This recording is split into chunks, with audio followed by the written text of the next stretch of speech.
Ako si Rhea at matagal ko nang hindi ikinikwento ito sa kahit kanino. Hanggang ngayon, kapag napapadaan ako sa harap ng salamin, parang may malamig na kamay na dumadampi sa batok ko. Pero sige, kung gusto mo ng katotohanan, ikwekwento ko sa mga sumusunod na pangyayari. Nangyari ito noong 2018 nang lumipat kami sa isang lumang apartment sa may Mandaluyong. Mura ang upa, maluwang ang kwarto, at mukhang tahimik ang paligid. Pero may isang bagay na medyo nakaka-turn off. Ang CR. Luma, dilaw ang ilaw, at ang salamin ay may maninipis na gasgas na parang mga kuko. Akala ko dati, normal lang yun dahil luma ang bahay. Hindi ko alam na may dahilan pala kung bakit ayaw i-rent ng may-ari ang apartment ng sobrang mura. At bakit nagsialisan ang mga dating umuupa. Unang gabi ko pa lang sa apartment, nagising ako ng bandang 3:17 AM. Hindi ko alam kung bakit ako nagising pero pakiramdam ko may tumitingin sa akin. Tahimik ang lugar pero parang may tunog ng tubig na pumapatak. Nang lumapit ako sa CR para tignan kung may leak, napansin kong bukas ng kaunti ang ilaw sa loob. Tumayo ako sa harap ng pinto pero wala namang naka-on na gripo.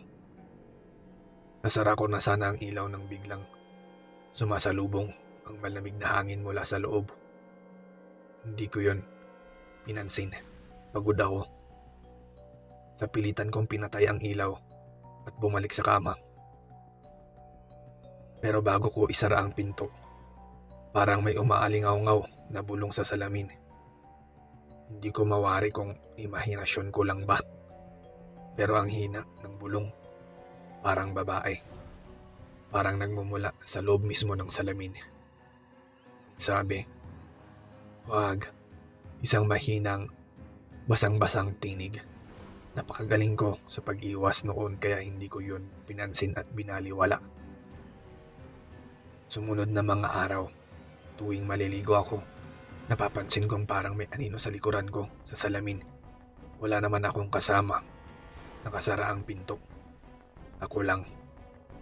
Pero sa bawat pagkurap ko, parang mas lumalapit ng konti yung anino. Hanggang sa dumating sa punto na kahit hindi ako tumingin sa salamin, nararamdaman ko na lang na parang may tao sa likod ko. Humihinga ng mabagal.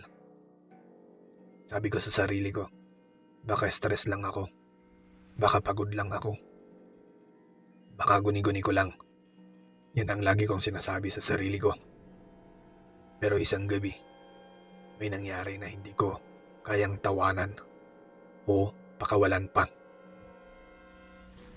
Gabi na noon, kakauwi ko lang galing sa trabaho. Pagbukas ko ng ilaw sa CR, napansin kong tila mas malinaw ang salamin. Parang bagong linis.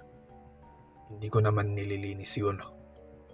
May kung anong curiosity ang nagtulak sa akin para tingnan ng matagal ang sarili ko. Pero ilang segundo pa lang, may napansin akong sobrang mali. Hindi sumusunod ang mga refleksyon ko sa paghinga. Humihinga ako, pero siya, hindi gumagalaw ang dibdib. Napatras ako. Tumulo ang luha ko sa sobrang takot. At sabay-sabay na ngumiti ang refleksyon. Hindi naman dapat gumagalaw. Hindi yung normal na ngiti. Mas malapad, mas hindi pantay, at unti-unting tumatagilid ang ulo niya. Patagilid na parang mababali na. Pasara agad ako ng ilaw at pinto. Sa unang beses mula nang lumipat ako, hindi na ako makatulog. Kinabukasan, kinausap ko ang may-ari. Kailangan ko nang malaman ang totoo. Nag-aatubili pa siya noong una. Pero siguro nakita niya sa mukha kong hindi ako nagbibiro. At doon sinabi niya, may babae dati na tumira sa unit na yan. Hindi siya lumalabas sa kwarto. Lagi lang daw siyang nagtatagal sa CR.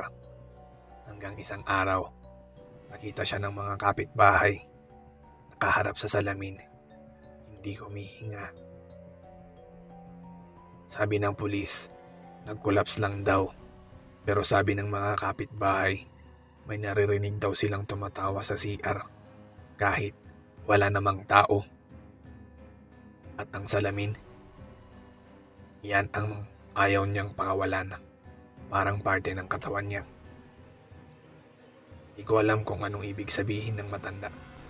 Pero nang marinig ko yun, dumiretso agad ako pauwi para mag-impake.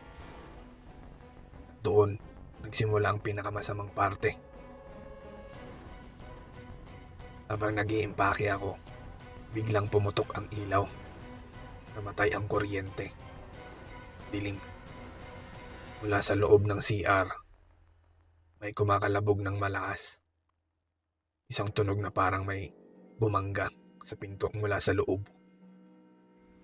Sumunod ang tunog ng mga kuko sa salamin. Mahaba. Mabagal. Parang may isang taong humahagod sa salamin gamit ang mga matutulis niyang kuko. Then, bumukas mag-isa ang pinto ng CR. Dahan-dahan. Nang parang sinasadya. At doon ko nakita. Sa loob ng CR, sa dilaw na ilaw ng isang nag-flicker na bombilya, ang refleksyon ko ay nandoon. Kahit nakatayo ako sa labas. Nakatingin siya sa akin. Pero siya, hindi gumagalaw ng tama. Kalabit. Kalabit ang ulo. Iba ang suot. At unti-unting gumagapang ang mga kamay niya sa salamin. Parang may gustong sabihin or abutin. Doon siya nagsimulang magsalita. Ako ang nasa loob. Ikaw naman ang susunod. Nabasag ang salamin. Muntik akong tamaan ng piraso. Tumakbo ako palabas ng apartment at hindi na ako lumingon pa. Pinabayaan ko na ang lahat, pati yung mga gamit ko. Pagbalik ko kinabukasan, kasama ang kapitbahay para kunin ang tirang gamit. Sarado ang pinto ng CR. Pero ang salamin, nandoon pa rin. At may bagong nakasulat na mensahe. Parang ginawa gamit ang basang daliri. Babalik ka rin. Simula noon, hindi na ako tumitingin ng matagal sa salamin. Kahit saan ako pumunta, pakiramdam ko may refleksyong hindi naman ako ang gumagalaw. At kung nakikinig ka ngayon at may CR sa likod mo, huwag ka munang tumingin sa salamin. Hindi mo alam kung ikaw pa ba ang titingin pabalik.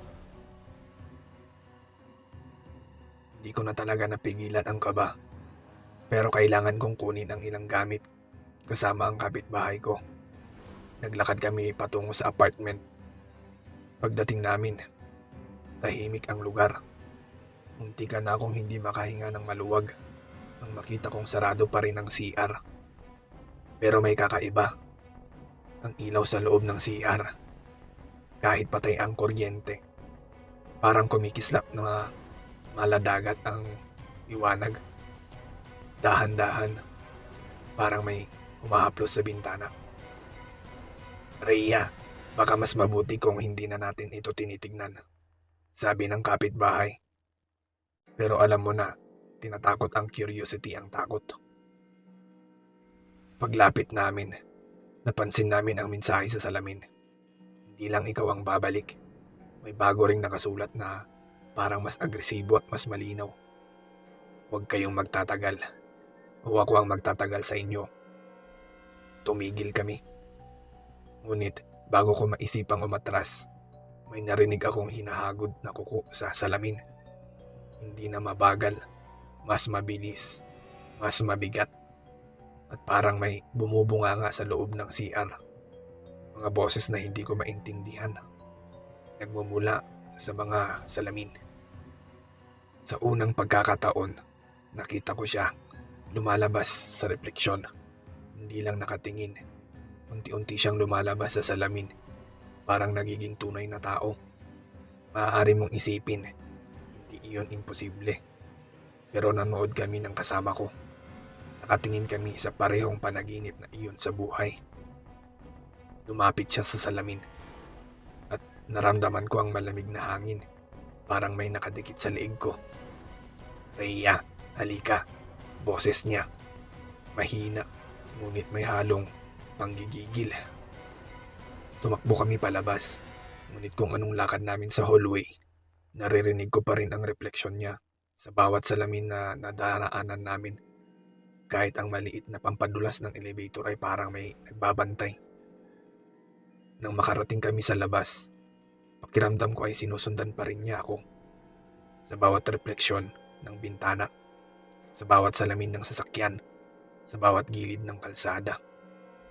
Simula noon, tuwing gabi, kahit nasa ibang lugar ako, parang may malamig na salamin sa tabi ko. Kung titignan ko sa mga refleksyon, sa mga screen, sa bintana, sa CR sa bahay, parang may maliit na galaw sa paligid. At tuwing ako'y nag-iisa, maririnig ko ang bulong niya, kalimuyak ng malamig na hangin na may kasamang tinig. Akin ka na at ako ang susunod. Simula nang malaman ko ang buong kwento ni Althea sa salamin, hindi na ako naging kampante. Kahit nasa ibang bahay ako, kahit wala na ako sa apartment, parang sinusundan ako ng malamig na presensya. Isang gabi, habang nakahiga ako, naramdaman kong parang may malamig na bagay na dumampi sa likod ng tuhod ko. Hindi tao, hindi hangin. Parang basang daliri na may nagyayelong balat. Napaupo ako. Nagulat. Humihingal. Pero pagtingin ko, wala naman. Wala akong nakita. Kahit na anong bakas. Pero sa salamin, sa gilid ng cabinet, may nakita akong anino na hindi naman sa akin. Dati, sa CR ko lang siya naririnig. Ngayon, kahit saang may refleksyon, nandoon siya. Habang nagtututbrush ako, napansin kong hindi tumutugma ang pag-ikot ng ulo ko sa salamin.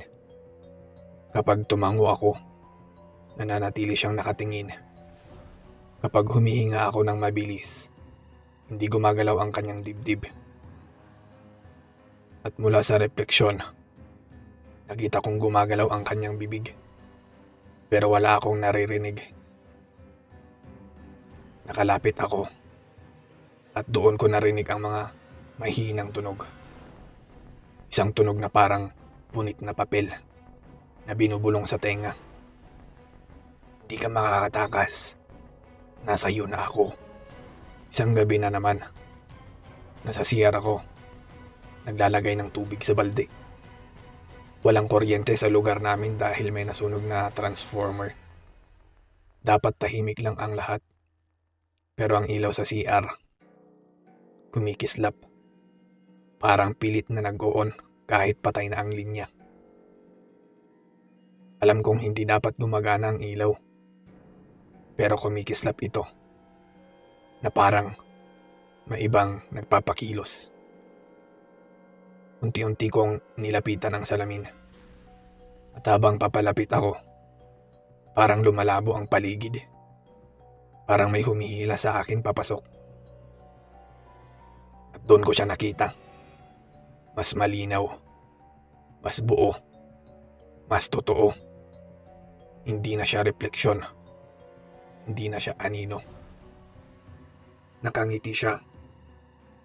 Hindi pantay. Nakabaluktot. At sa gilid ng kanyang mga labi, may dumadaloy na tila itim na likido. Tumalikod ako, pero narinig ko ang tunog. Isang pamilyar na tunog. Tunog ng salamin na unti-unting nabibitak. Pagharap ko muli, hindi na ako ang nasa salamin. Hindi ko sarili ang nakikita ko. Si Althea. Nakasuot ng damit ko.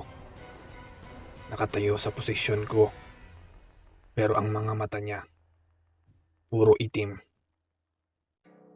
At ang ulo niya, nakatagilid ng halos 45 degrees. Para bang mababali sa konting galaw. Salamin mo ang daan, Rhea. Boses niya, hindi sa hangin, hindi sa isip, sa mismong salamin nang galing. Umatras ako, pero parang may kamay na humawak sa balikat ko. Mahigpit, malamig, mabigat. Paglingon ko, walang tao. Pero sa salamin, nakikita ko ang kamay ni Althea na nakahawak na sa akin. Hindi ko alam kung umiiyak ako sa takot o nahihirapan akong huminga. Mas lumalapit ang refleksyon niya. Mas lumalaki ang ngiti niya. At habang lumalabo ang paligid, naririnig ko ang boses niya. Hindi na pabulong, kundi parang nasa loob na siya ng isip ko. Akin ka na, at ikaw ang papalit sa akin dito. Biglang, nabasag ang salamin. Tumalsik ang piraso ng salamin. Muntik akong tamaan sa mukha. Pero ang mas nakakatakot, hindi bumagsak ang mga piraso ng salamin. Nakabitin sila sa ere. Parang may humahawak. Parang may nagkokontrol. At ang refleksyon ni Althea, nakatayo pa rin. Buong buo. Walang bitak. Nakatingin lang sa akin. Tila walang nangyari sa mundo niya. Pero ang mundo ko, nasira. Tumakbo ako palabas ng bahay. Hindi na ako lumingon. Hindi na ako huminto. Hindi na ako huminga ng normal. Pagdating ko sa labas, akala ko ligtas na ako. Pero nang mapatingin ako sa salamin ng sasakyan, nasa likod ko siya. Hindi ako gumagalaw. Nakangiti. Mas malapad pa. At dahan-dahan gumagalaw ang bibig niya. Hindi pa tapos, Rhea. Simula noon, kahit saan may refleksyon sa bintana, screen ng cellphone, tubig sa balde, pintuang makintab, takip ng kaldero, nakikita ko siya. Hindi lagi malinaw. Minsan anino lang. Minsan sa mga mata. Minsan sa makikinang na buhok. Pero alam kong siya yun. Sa bawat gabi, mas malinaw, mas malapit, mas agresibo. At alam kong sa bawat segundo, mas magiging totoo siya. At ako, parang unti-unti nang nagiging refleksyon sa isang salamin. Pagkatapos lahat ng nangyari, ang mensahe, ang paglabas niya sa refleksyon. Pagkatapos lahat ng nangyari, ang mensahe, ang paglabas niya sa refleksyon, ang paghabol. Akala ko tapos na. Akala ko lumayo na ako. Pero ngayong gabi, iba ang tahimik. Hindi ito yung normal na katahimikan. Ito yung klase ng katahimikan na parang may humihinga sa likod mo. Nasa bagong tirahan ako. Maliit na kwarto. Walang salamin sa CR. Dahil tinakpan ko talaga ng karton at duct tape para hindi ako matuksong tumingin. Pero kahit walang salamin, ramdam ko siyang andito. At sa bawat marahang hagod na iyon, parang lumalapit siya. Parang sinasabi niya, Rhea, nakikita pa rin kita. Kinabukasan, naisip kong buksan ang tape sa CR para lang siguraduhin na wala akong ibang iniisip. Pag-angat ko sa isang sulok, may basa. Hindi ito simpleng moist. Hindi rin tumulo ang tubig mula sa tubo. Ito ay hugis kamay. Parang may nakadikit na basang palad sa loob ng salamin. Kahit hindi ko pa ito binubuksan. At nang tuluyan ko nang maalis ang takip, nanlamig ako. May bagong nakasulat na mga salita. Tumutulo pa ang tubig mula sa atik. Akin ka pa rin. At sa mismong gitna ng salamin, doon sa pinaka lalilaliman ng refleksyon, may anino ng babae. Hindi malinaw pero naroon siya. Nakayuko. Nakatingin pataas na para bang inaabangan yung moment na titigan ako ng diretsahan. Hindi ako kumurap. Hindi rin siya gumalaw. Pero naramdaman ko, nakangiti siya. Pagsapit ng madaling araw, 3:12. Hindi ko alam kung bakit ako nagising. Hindi ako nauuhaw. Hindi ako naiihi. Pero may pakiramdam na parang may humihila sa akin patayo. Madilim ang buo kong kwarto. Tanging pulang ilaw ng digital clock ang nakikita ko. 3:13. Naririnig ko na naman yung mga pahagod. Pero hindi na mula sa pinto. Galing na ito sa ilalim ng kama. Dahan-dahan kong inilapit ang tenga ko sa sahig. At doon ko siya narinig ng mas malinaw. Rhea, maglaro tayo. Tumayo agad ako. Nanginginig. Tumakbo ako sa pinto ng kwarto. Bubuksan ko na sana. Pero may dumikit na malamig na kamay sa kumot ko mula sa kama. Hinila ako. Hindi mabilis. Hindi marahas. Pero siguradong hila. Para bang pinaparamdam niyang hindi pa siya tapos sa akin. Paglingon ko, wala.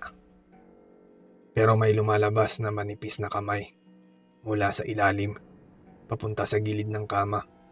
Parang sinusundan ang direksyon ko kahit hindi lumalabas ang buo kong katawan. Nagdesisyon akong bumalik sa lumang building. Hindi para tumira. Para hanapin ang pinagmulan niya. Dinalaw ko ang caretaker. Matanda na siya. Halos 70 pataas. Nang tanungin ko tungkol kay Althea, bigla siyang tumigil. Parang tumigas ang liig. Hindi siya makapagsalita. Hanggang sinabi niya ang hindi ko inaasahan. Ilang beses na naming sinara yung unit na yan. Pero kahit walang nakatira, may ingay, may ilaw, at tuwing may nagtatangkang magbukas, may nawawala. Nawala raw ang 3 tenant. Lahat nagpakita ng kakaibang behavior bago mawala. Nagiging tahimik, nakatitig sa salamin, at parating umiiyak.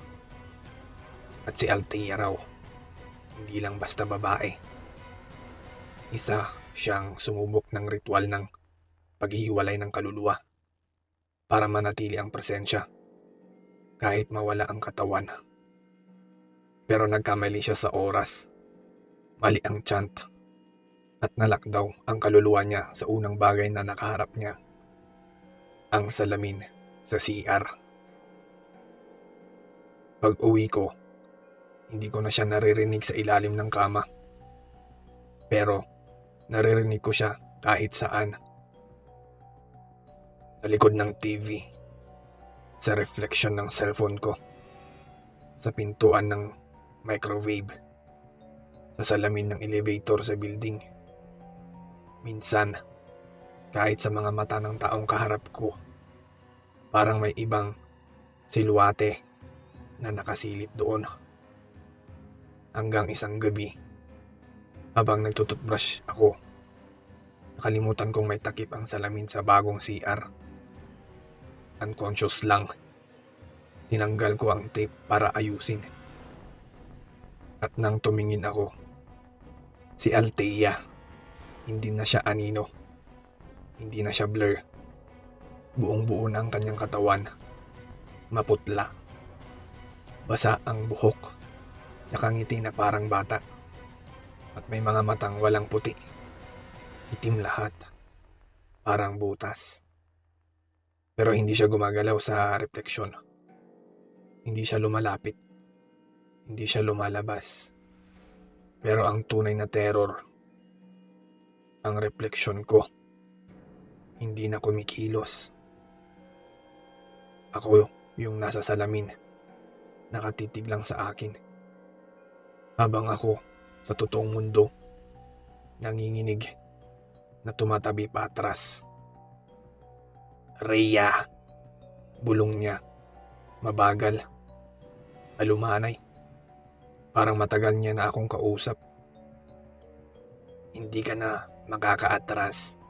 Hindi ka na hiwalay sa akin. Nararamdaman mo na, hindi ba? Kahit saan ka lumipat, nakikita kita. At bago ako makagalaw, biglang humawak ang refleksyon ko sa salamin mula sa loob. Hindi si Althea. Ako. Pero ibang-iba, parang walang kaluluwa. At sa mabagal na pagtaas ng kamay niya, may narinig akong basag na tunog mula sa mismong salamin. Parang binubuksan niya ang pinto mula sa loob.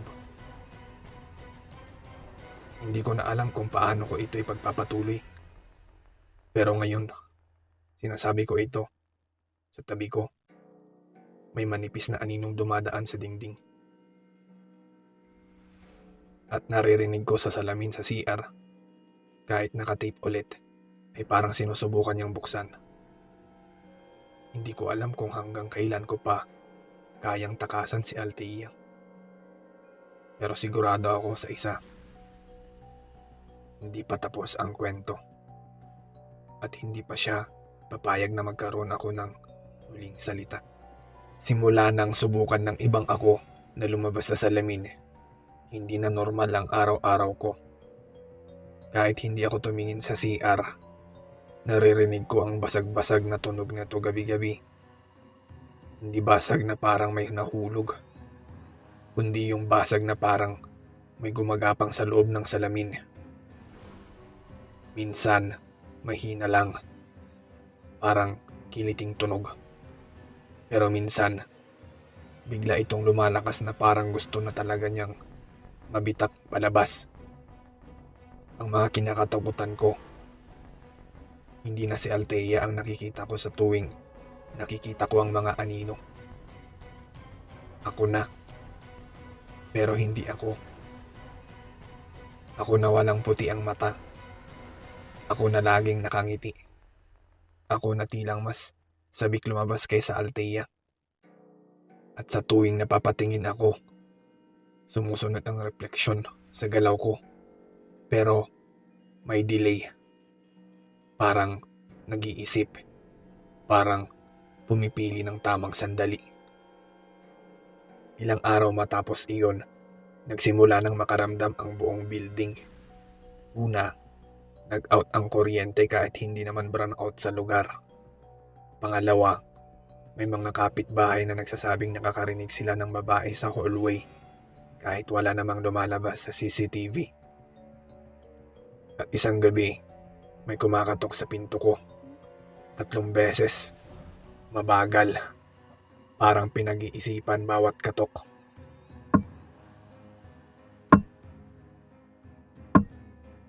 Hindi ko binuksan. Pero may nagbago sa paligid ko. Biglang sumindi ang ilaw sa CR. Kahit hindi ko ito binuhay. Sa ilalim ng pinto, may nakita akong anino. Mahaba. Payat. Buhok ang unang bumagsak sa sahig. At kumapit ang lamig sa balat ko. Hindi. yung normal na lamig, kundi yung lamig na parang may humahatak sa loob ng dibdib ko. At nung inangat ko ang tingin ko sa maliit na salamin sa ibabaw ng ref, nandoon siya. Hindi sa CR, kundi sa refleksyon ng salamin ko sa kusina. At nakaturo siya sa kwarto ko. At para sa mga nakatapos ng kwento ni Rhea, maraming salamat sa pakikinig ng kwento. At heto nga, tatapusin ko muna ang kwento. Susubukan ko kung natapos mo hanggang dulo. Maaari ka lang mag-comment para maituloy pa natin hanggang sa dulo. Maraming salamat.